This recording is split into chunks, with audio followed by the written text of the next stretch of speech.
Escuchen bien, porque les voy a contar la historia de un hombre que atraviesa el tiempo como un cuchillo en la oscuridad. Vlad Drácula Tepes, el Empalador. Un tipo que fue tan brutal en vida que la gente prefirió creer que era un monstruo inmortal antes que admitir que era simplemente humano. Pero aquí está la cosa. Hay dos Dráculas. Uno que caminó por los Cárpatos en el siglo XV con una espada ensangrentada y métodos de gobierno muy cuestionables. Y otro que nació siglos después en la mente de un escritor irlandés y que jamás pisó Rumania, pero que era miembro de una sociedad ocultista secreta. Dos figuras entrelazadas por la historia, la leyenda, la sangre y la tinta. El guerrero que empalaba a sus enemigos como si decorara su jardín, y el vampiro aristocrático que seduce y muerde cuellos con clase. Spoiler importante que les tengo que contar: ninguno de los dos brillaba bajo el sol sin parar, ni tenían problemas con el ajo al cocinar. Bueno, al menos no en el sentido popular, que Hollywood se inventó para dramatizar y taquilla millonaria poder facturar. Esta es la historia de cómo un príncipe medieval, cuyas atrocidades eran tan legendarias que sus enemigos preferían decir que era el diablo, terminó convirtiéndose en el vampiro más famoso de todos los tiempos, y de cómo un escritor ocultista del siglo XIX usó magia literaria, consciente o inconscientemente, para crear un egregor que sigue vivo más de un siglo después. Agárrense porque hay sangre, estacas, magia y una tumba vacía.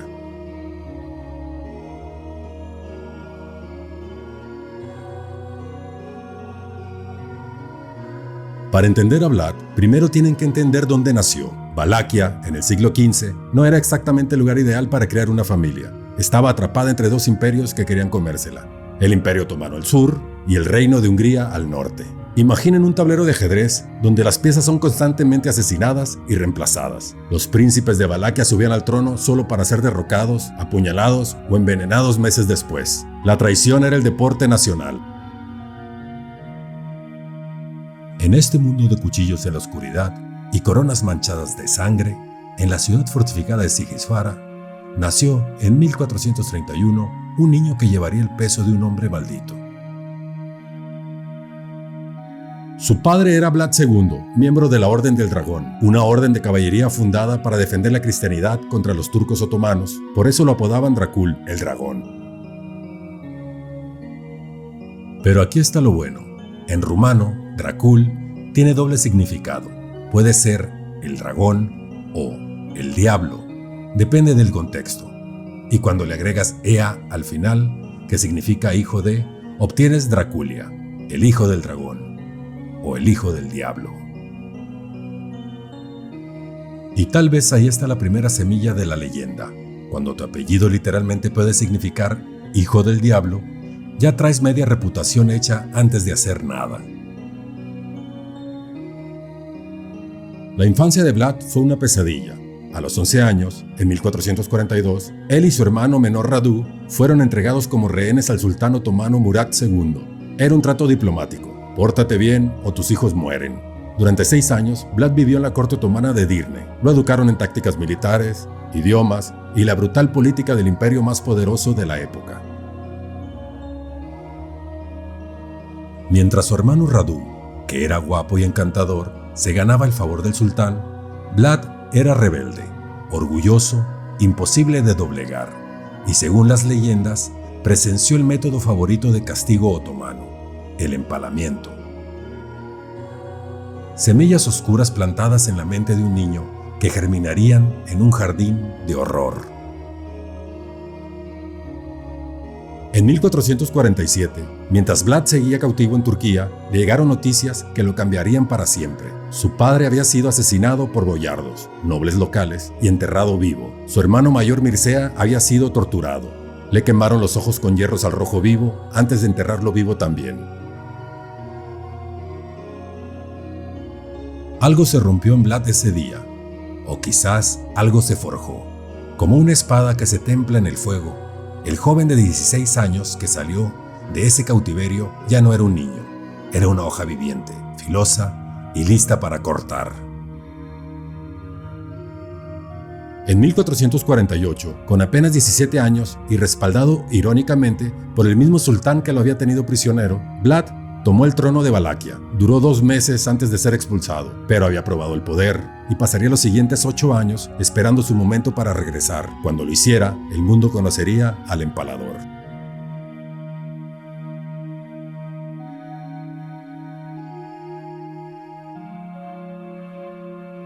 El segundo reinado de Vlad comenzó con sangre.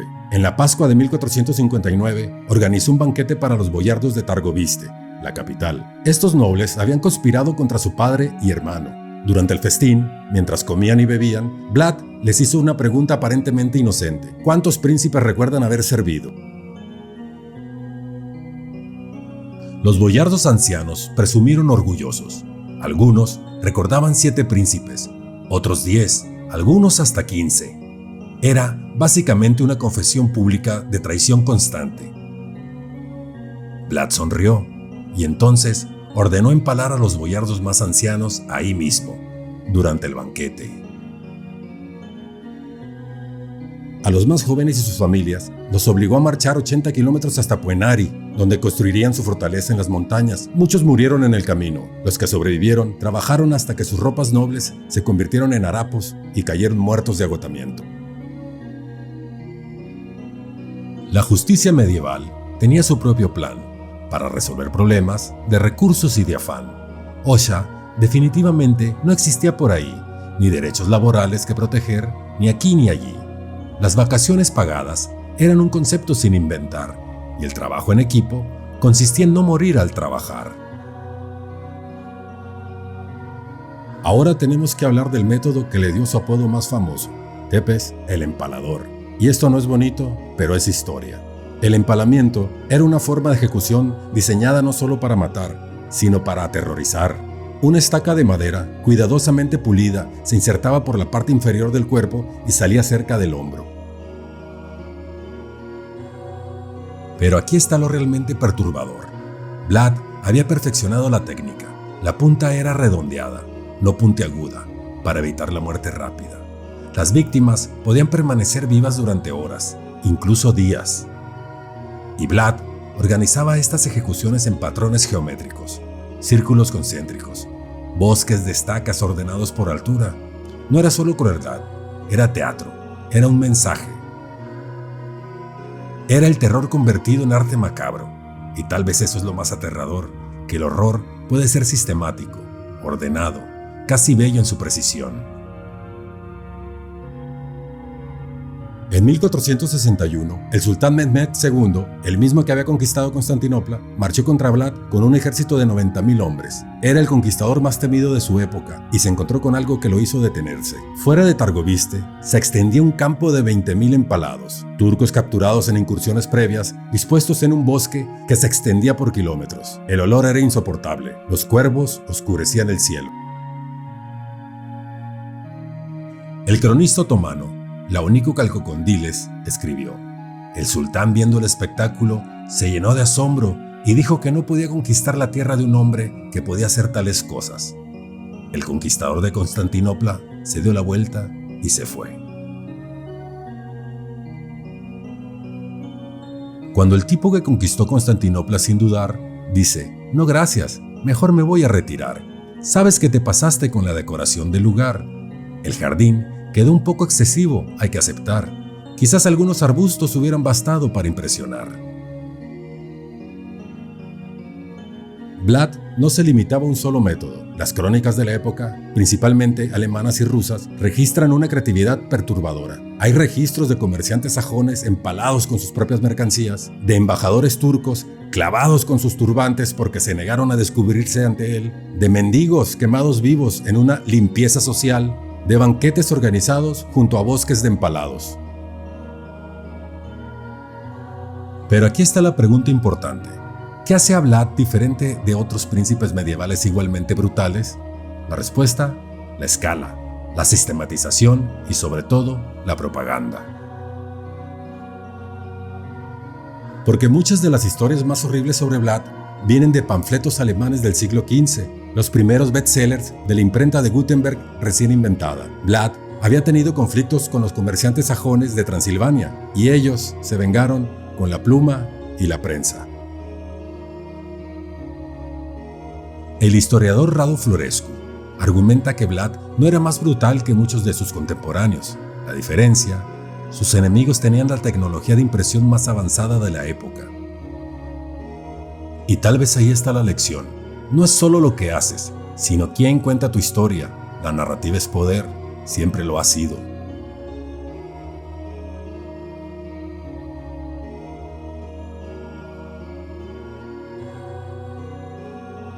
Para 1462, Vlad había hecho demasiados enemigos: los otomanos, los húngaros, los sajones, incluso muchos boyardos locales lo querían muerto. Su propio hermano Radu marchaba contra él con un ejército otomano. La fortaleza de Puenari fue sitiada. Según la leyenda, la esposa de Vlad subió a la torre más alta y se arrojó al río Arges, prefiriendo morir libre que ser capturada. Las aguas rojas llevaron su cuerpo río abajo.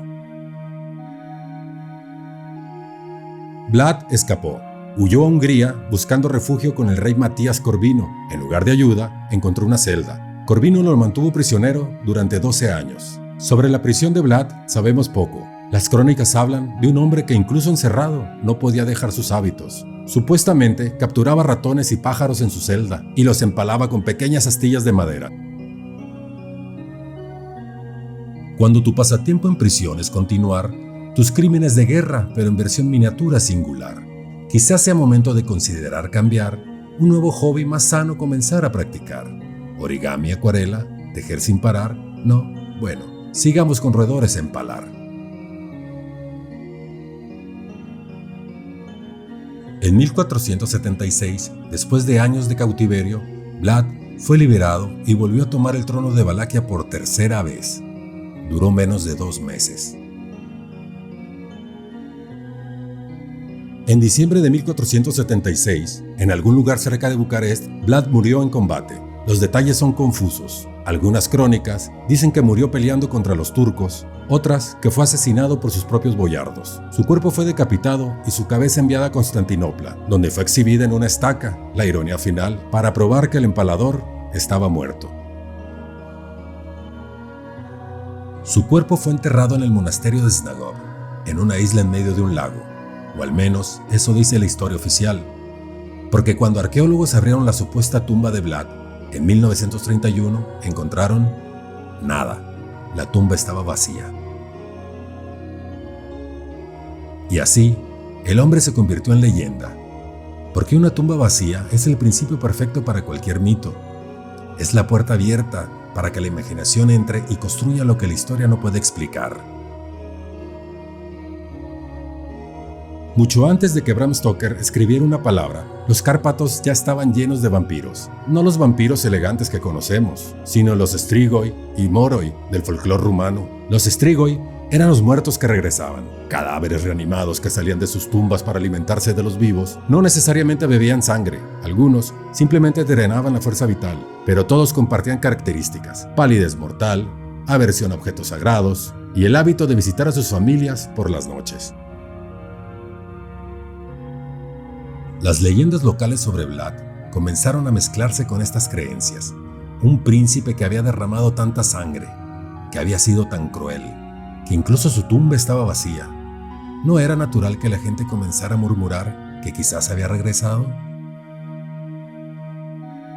Ahora saltamos casi 400 años a la Londres victoriana de 1890. Un irlandés llamado Bram Stoker, administrador del Teatro Lyceum, estaba investigando para una novela sobre vampiros.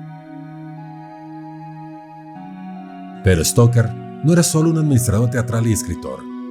En 1890, el mismo año en que comenzó a escribir Drácula, Bram Stoker se unió a la Orden Hermética de la Golden Dawn, la sociedad ocultista más influyente de su época. Sus compañeros iniciados incluían a Yeats, Aleister Crowley, Arthur McKen y la actriz Florence Farr. Stoker fue iniciado en el grado de neófito en el templo de Isis Urantia de Londres, según documentan los registros preservados de la orden. Y aquí está lo fascinante. En el sistema de la Golden Dawn, la creación artística no era simple entretenimiento, era magia ceremonial. Todo acto creativo, escribir, pintar, componer, era un acto de voluntad que manipulaba las fuerzas sutiles del universo. Y el artista era un mago, y su obra, un ritual. Cuando un escritor crea un personaje lo suficientemente vívido, alimentado por la imaginación de millones, ¿qué es eso sino la creación de un egregor, una forma de pensamiento colectiva que adquiere vida propia? Los ocultistas tienen un nombre para esto, un elemental artificial. Y Stoker, estudiante de los misterios herméticos, sabía exactamente lo que estaba haciendo. Stoker nunca viajó a Rumania, todo su conocimiento vino de libros en la biblioteca del Museo Británico. Fue allí donde encontró el libro Una relación de los principados de Valaquia y Moldavia, de William Wilkinson, que mencionaba brevemente a un príncipe valaco llamado Drácula. Originalmente, su vampiro iba a llamarse Conde Vampir, pero cuando leyó sobre Drácula y su traducción como Hijo del Diablo, supo que había encontrado el nombre perfecto. Afortunadamente para la cultura popular del terror, porque Entrevista con el Vampir suena sin sabor. No habría vendido ni un libro, ni causado fervor, ni inspirado películas, ni merchandising en color. El nombre es parte del hechizo, créanme sin temor. Drácula suena a peligro, a noche, a oscuro señor.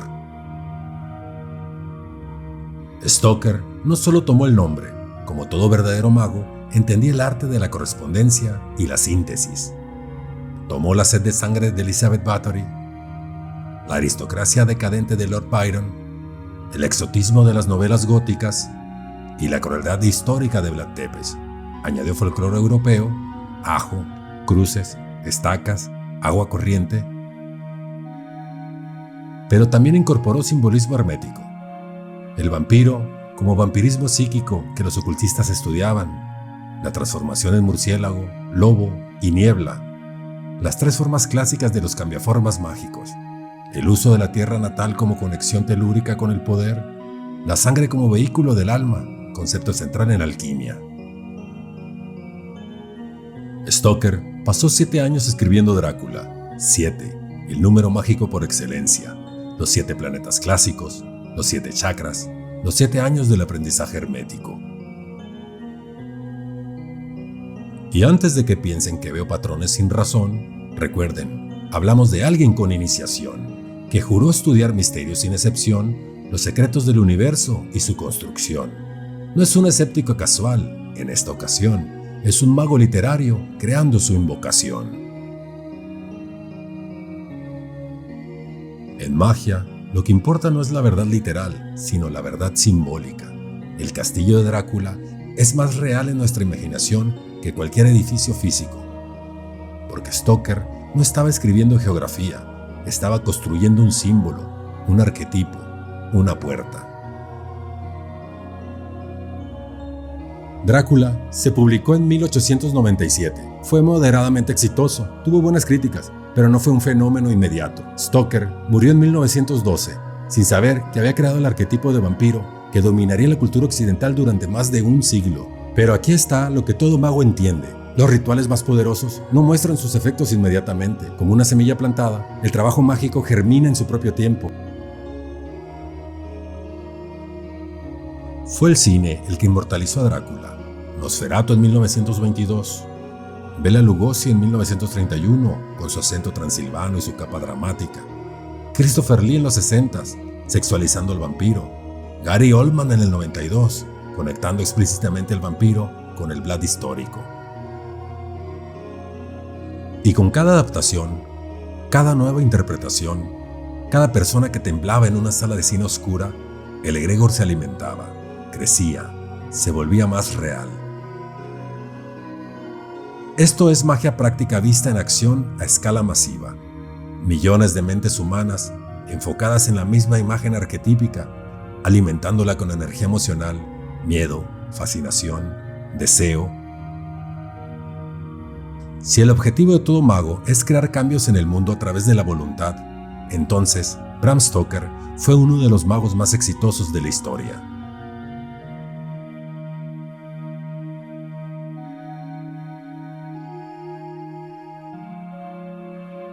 Aquí está la paradoja. En Rumania, Vlad Tepes es un héroe nacional. Su rostro está en estampillas, en estatuas, en libros de historia para niños. Es el príncipe que defendió la cristianidad, que mantuvo la independencia contra imposibles probabilidades. Mientras tanto, en Occidente, Drácula es el villano arquetípico, el depredador sexual, el aristócrata decadente, la muerte ambulante.